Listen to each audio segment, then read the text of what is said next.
Corona महामारीतून संपूर्ण जग नुकतंच बाहेर येत असताना आता मंकीपॉक्स विषाणूचा उद्रेक झालेला आपल्याला दिसतोय. रिपोर्ट्सनुसार मंकीपॉक्स विषाणूचं प्रकरण सगळ्यात आधी ब्रिटनमध्ये आढळलं. नायजेरियावरून प्रवास करून एक व्यक्ती परत येत असताना त्याला या विषाणूची लागण झाली. युकेच्या हेल्थ प्रोटेक्शन एजन्सीने सांगितले की हे एक व्हायरल इन्फेक्शन आहे जे सहसा लोकांमध्ये पसरत नाही. हा विषाणू संक्रमित जीवांपासून म्हणजे संक्रमित उंदरांपासून मानवांमध्ये पसरतो.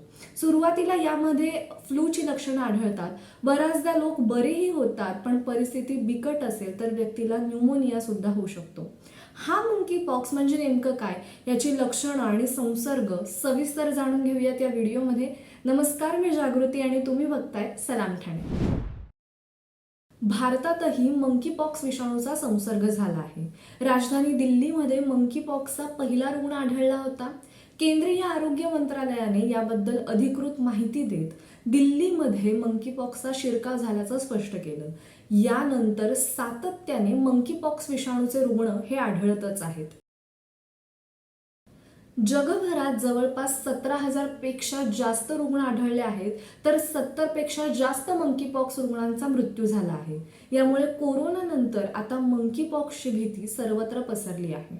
US CDC नुसार मंकीपॉक्स हे ऑर्थोपॉक्स व्हायरस वंशाचे आहे आणि 1958 मध्ये त्याचा प्रथम शोध लागला होता.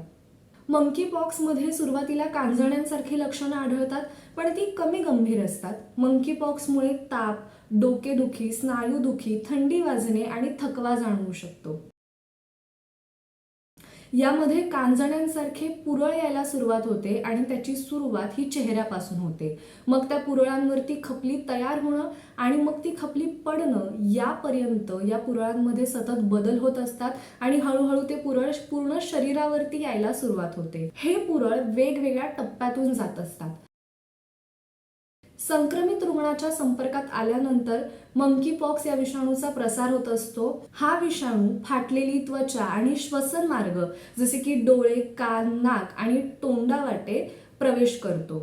यामुळे दूषित झालेल्या वस्तू जसं की अंथरूण आणि कपडे याच्यातूनही त्याचा प्रसार हा होत असतो. मंकीपॉक्स हा एक झूओनिसिस आजार आहे, ज्याचा अर्थ असा की संसर्ग झालेल्या प्राण्यांपासून तो मानवांमध्ये पसरतो. त्यामुळे त्याच्या संसर्गाची क्षमता ही प्रचंड आहे.